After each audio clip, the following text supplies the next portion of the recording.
భక్తి శంక్ మరియు ఆయుష్ టీవీ ప్రేక్షకులకు నమస్కారం. ప్రముఖ జ్యోతిష్య సంఖ్యాశాస్త్ర నిపుణులు రెహమాన్ గారు మనతో ఉన్నారు. ఆయనతో మాట్లాడి మరిన్ని విషయాలు తెలుసుకునే ప్రయత్నం చేద్దాం. నమస్తే సార్. నమస్తే. Welcome to our studio. Sir చెప్పండి, మీరు ఏ ఏ శాస్త్రాలు ఉపయోగిస్తూ ఉంటారు సార్? నేను ఫస్ట్ ఆస్ట్రాలజీ చార్ట్ చూస్తానమ్మా. ఓకే. ఎవరు అవునన్నా కాదన్నా astrology such a good subject. అసలు మనం ఏం చదువుకోవాలి, ఏం జాబ్ చేయాలి, బిజినెస్ చేయాలా, అసలు వివాహం అవుతుందా లేదా, సంతానం ఎంత ఉన్నది, ఉంటే లేట్గా ఉందా ఎర్లీగా ఉందా, ఒక అద్భుతమైన విషయాలన్నింటినీ తెలియజేసేది ఆస్ట్రాలజీ చార్ట్. 80 to 90% మన ఆస్ట్రాలజీ చార్ట్ని బట్టే మన జీవితం నడుస్తుంది. ప్లస్ న్యూమరాలజీ చూస్తా.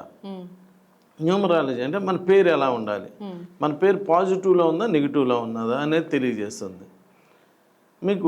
మీరేం చదువుతున్నారంటే ఒకసారి ఫస్ట్ క్లాస్ అంటే తర్వాత ఒకసారి 10th అంటే ఒకసారి ఇంటర్ అంటే ఒకసారి డిగ్రీ అని అలా మారిపోతుంటాయి. ఒకసారి అమ్మాయి అయితే ఒకసారి అమ్మ అవుతారు. పేరు పుట్టినప్పుడు ఏదైతే ఉందో చివరి వరకు అదే ఉంటుంది, పేరు మారదు. సో ఆ పేరుని జాగ్రత్తగా చూసుకోవటం మన యొక్క విధి.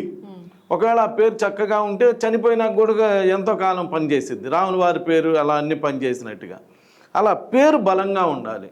పేరు బలంగా ఉంటే జీవితం చాలా ఆనందంగా ఉంటుంది. పాజిటివ్ నంబర్స్ లేకపోయినా పర్లా, నెగిటివ్ నంబర్స్ ఉండకూడదు. లేకుండా పేరు సెర్చ్ చేసుకుంటే చాలా మంచిది. ఇక్కడ నేను న్యూమరాలజీ చూస్తా, చెయ్యి చూస్తా, ఫేస్ రీడింగ్ చూస్తా, సిగ్నేచర్ అనాలిసిస్ చేస్తా, మ్యారేజ్ డేట్స్ చూస్తా. ఇలా అద్భుతమైనటువంటి శాస్త్రాలన్నీ చూసి మీకు మంచి ఇన్ఫర్మేషన్ ఇవ్వటం అనేటువంటిది జరుగుతుంది. నా దగ్గరికి వచ్చిన వాళ్ళందరూ కూడా చాలా సక్సెస్ఫుల్ పీపుల్గా ఉండి వెళ్ళటం కూడా జరుగుతుందండి. Thank you.